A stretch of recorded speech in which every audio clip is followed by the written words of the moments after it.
And we've got some breaking news overnight. Treasury Secretary Janet Yellen is going to be traveling to Beijing this Thursday to meet with senior Chinese government officials to discuss managing the U.S.-China relationship while clarifying U.S. sanctions and restrictions. Now, Yellen is not expected to meet with Xi Jinping. Joining me now is Florida Congressman Carlos Gimenez. He's a member of the Armed Services and Homeland Security Committees. He's also a member of the Select Committee on the strategic competition between the U.S. and the CCP. Congressman, a lot to get into with you, but first I want to get you just your initial reaction to, fresh off the heels of Secretary Blinken going to China, now Secretary Yellen.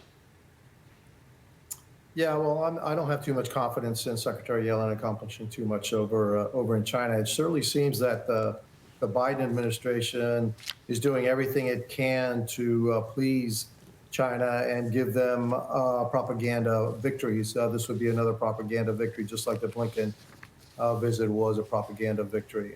So I don't expect much coming out of this trip.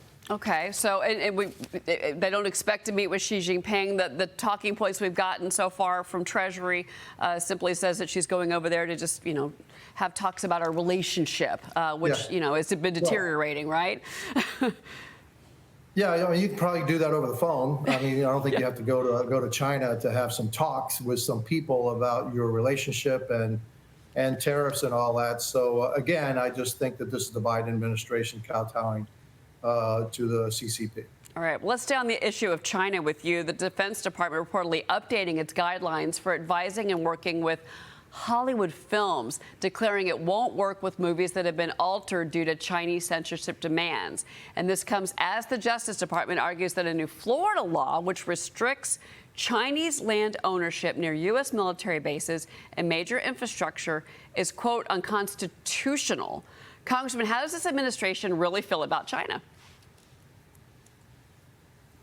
Look, the administration maybe talks a tough game, but it's their actions that speak louder than their words. As far as the Defense Department not working with Hollywood producers that bow to Chinese censorship, it's a good move, obviously, but it's something that's been going on for years, if not decades. The Chinese have had a stranglehold on American production that wants to get into China. So they have to go through the Chinese censors, and anything that's deemed to be inappropriate needs to be taken out, or that movie won't be seen in China. And by the way, there's only a handful of American movies that are actually seen in China. So there's this great competition among U.S. producers to be able to get into that market.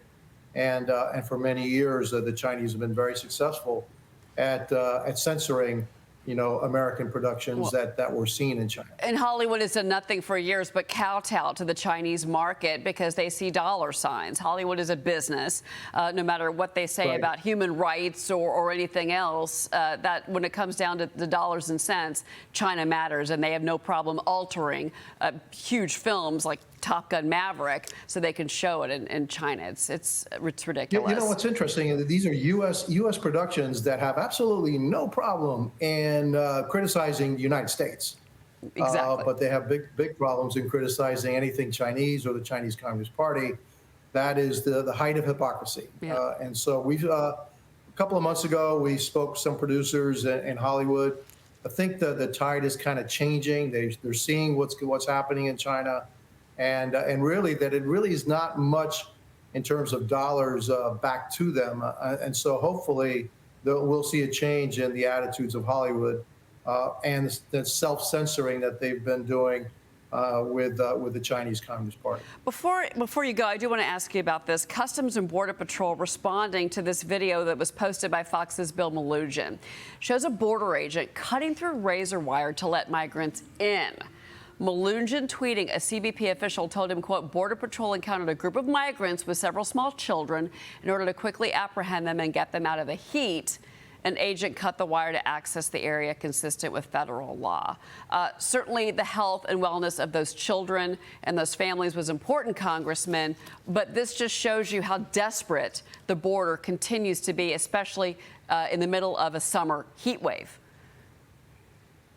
Yeah, it also shows, the complete utter failure of Secretary Mayorkas and the Biden administration in controlling our border. This is basically hey, we'll open the door for you. And there's a great example of us opening the door for him. Look, I'm not saying that he shouldn't have done that, but again, it just shows that what the migrants feel that the U.S. posture is. They're going to walk up right into the United States. They're going to be allowed in, and the Biden administration is just busy trying to process the migrants, not trying to stop this illegal flow that we have in the United States. That's coupled with this huge increase in deadly drugs such as fentanyl, produced in China and then manufactured here or manufactured by the cartels and then introduced into the United States to kill tens of thousands of Americans. It's an insane policy, but they continue to do it.